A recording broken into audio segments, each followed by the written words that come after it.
Hello everyone, Paulus is here. I just thought that I would give you guys a quick video of my stone generator. This is not the fastest stone generator you can make, but it does get as close to 100% recovery rate as I can think of. The advantage is it can actually clear out its own clogs. It's self-correcting. You see now that I have cobblestone? What happens is that, let me go into the back and show you.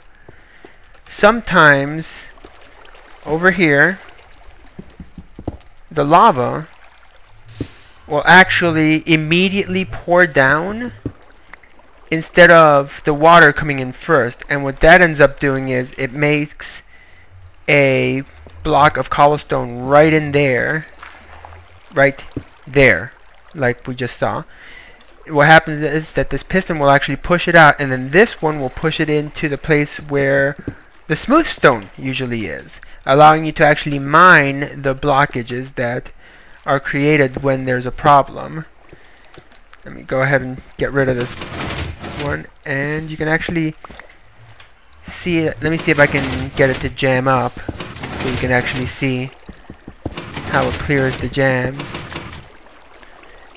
That's what happens if you go faster than the system can. Oh, there we go. That's a clog, obviously. Now, whenever you break this current by mining the block, it actually clears out the jam. And you can keep doing this pretty much until the system self-corrects and you start getting smooth stone again, honestly. And you can actually tell when there was a problem if you hear it sizzle twice. That's the indication that you've got a jam, and the next block will actually be cobblestone instead of smooth stone. The way that works is that you have this torch sending power to the smooth block, and then you have this wire that's carrying that power all the way over to here to this torch, which then sends power to this piston. This piston is the one that actually pushes the blocks. I make it a point to have 2 blocks loaded at a time. The one that you mine, which is that one, and I just destroyed that torch, and the one that's actually created. I do that because that way the one that's created actually prevents the cobblestone that you mined from falling into the lava, which increases the efficiency. That same pulse that turns this piston on is actually split to these other pistons. I've got this one on one more tick than this one, and that one pushes the cobblestone out of the way of the current, and then this one, which I have at the maximum, simply so that these pistons have plenty of time to reset themselves to their original positions and hopefully create smooth stone before this piston pushes the jam right over the redstone torch and allows everything to get back to normal. I hope you guys enjoyed this. I think it's a pretty cool system. I wish I could hide the redstone torch. It's just my OCD thing talking there. But overall, I'm pretty happy with it. I've got a crafting bench here so I can keep making pickaxes. And actually, since this would turn out to be a pretty short video, I'll go ahead and show off this my mob system. Let me go ahead and put this back to normal. Now, I did a tour of my world a while back. As you can see, I made some changes. The most notable change, though, is my mob system. Originally, I had a water stream that would carry all the drops from drowning mobs over to here, and then I'd have, you know, a little indicator light, etc. But with the advent of experience, I decided to modify it a bit. The switch now, whereas ordinarily it would just stop the beeping sound that would let me know I had drops, what that actually does now is that it pulls down the floor, which reveals lava there, which will instantly kill any mobs that fall down. Now right now it's set only for experience because I have plenty of drops, but if I press this button, that opens up, the water stream comes through, and it pushes all the drops right over to me should I choose them. And, you know, I have I believe it's called a T flip-flop, so that I can toggle with the buttons. I'm hoping to find some mobs coming in. I did set it to... Oh, for goodness sakes. I set it to hard. But while we wait for the mobs, I'll just show off how it works. You just have these things close up. It's already timed. So most enemies are one hit away. Zombies take 2. But what I've done is, I've seen a lot of mob systems in which they use half slabs to prevent spiders from spawning. But I actually want the spiders because that's how I get string. All of my wool supply comes from spider string. So I didn't want to lose those. So what I did was, on these 2 cobblestone blocks, there are pressure plates. And actually I can just go up and kind of show you. Oh, and there you can see some of the wiring for the timing system. But the spider system is rather easy. Stone pressure plate goes to a wire. That's right there. And behind these blocks are pistons. So the spiders will actually come in. It's only a 1 block wide square, so they'll actually stay stuck on here. And when another mob comes in, it'll push them. And their front portion will press this pressure plate. Then these pistons will close on their back portion, and that will actually suffocate the spiders. And they're set up in such a way that when that happens, maybe 90% of the time, their string will fall right here where I can just grab it. Alright, now we got a pretty good supply. I'll just illustrate how it works. Close it up. Sometimes they'll die here. They're suffering some fall damage in my system. I don't know where that's happening. I've just got to take a look. And then just punch them. The only annoying thing is sometimes you'll have mobs fall in afterwards, and you know, you can finish them off with a sword. Otherwise the pistons would kill them. But yeah, there you go. I like all the functionality that I was able to cram into it. It was very hard getting all the wiring to fit, but I'm rather pleased with how it's turned out. And let's see. And I guess I'll end this video with showing off some of the other improvements. I've changed this to dark wood and went with nether brick for this. I think it fits nicely with the obsidian walls. And I've been working on replacing all of this with gray brick, and I've used stairs to give it a nice structural support look to it. It's going to take me a while, but the idea is to replace all my walls to gray brick, but I want to keep cobblestone on the floor. And over here, I've actually started working on my actual highway system, so to speak. I've already got a rail system, but I've got this road that I've been building here, and I actually have to rebuild this because this is where I used to have a lighthouse of sorts, but unfortunately Endermen kept destroying it, so I just got rid of it. Since this is turning into a bit of an impromptu world tour, just showing off all the changes, I'm going to go ahead and show off my NPC village. I found an NPC village, as you can see on the map on the bottom left, but it was really small.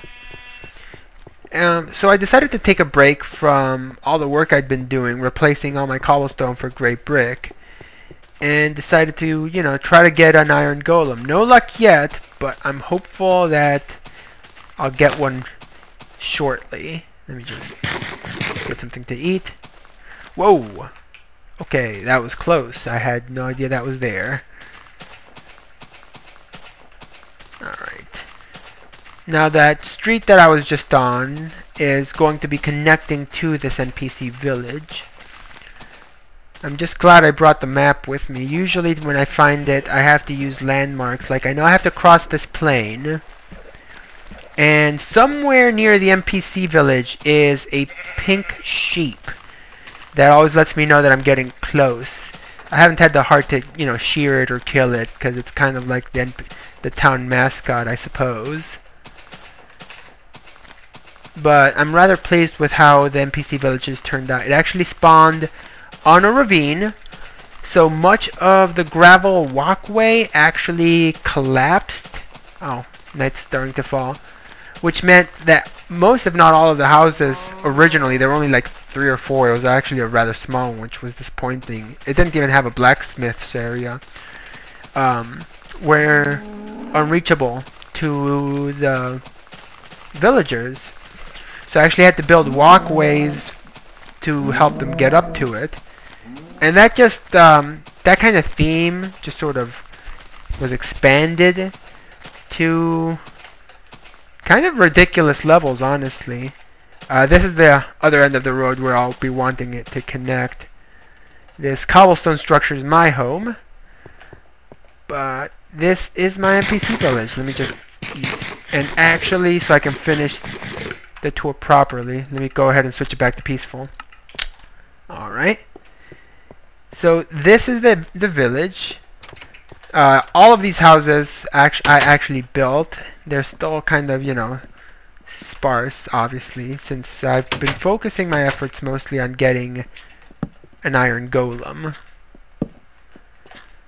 But I'll show you the original houses. This farm obviously is original, as is this double door house. This library over here is original, as is that house. And this house is also original. Everything else I made. This is actually my house, which is why it has the iron door, so I don't have certificates moving in. And I'm trying to make it kind of a multi-tiered sort of thing. Oh, the house that has the stairs as a ceiling, that was also came natural to this system. I actually ended up doing something really interesting with it, and I guess I'll just go floor to floor. This is the third tier. As I said before, all of these I made. I actually decided to connect the ceilings of the houses, and in doing so I actually dug through the attic, I guess you could call it, of this house and made a little balcony here, which I'm rather pleased with. And I eventually ended up expanding this walkway on the roofs to include houses of their own. I've got some, you know, small houses here that share a wall. This one's a little bit bigger.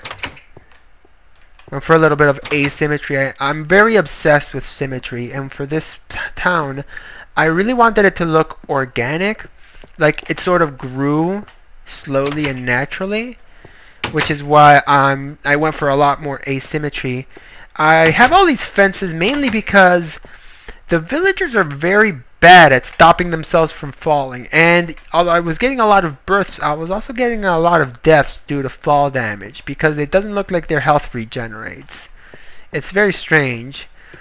Here's more of a communal house sort of area. Ah, there's a little kid with a dock. This second area was the original town that I've built up from these homes that were all kind of had their floor kind of collapsed to this level. And then what I did was also I started making homes in their bases, since the generator makes cobblestone pillars essentially under the houses until it hits ground. I just hollowed out a lot of those and made little, almost like the lower class housing. And although I know that they're not considered technically homes because of the rules of what a house is, I've also built some housing down here. The rules for houses are it's considered a house only if there is sunlight hitting their roof. So that's why no villagers live down here. But I kind of like the look anyway. It's almost like the miners live here.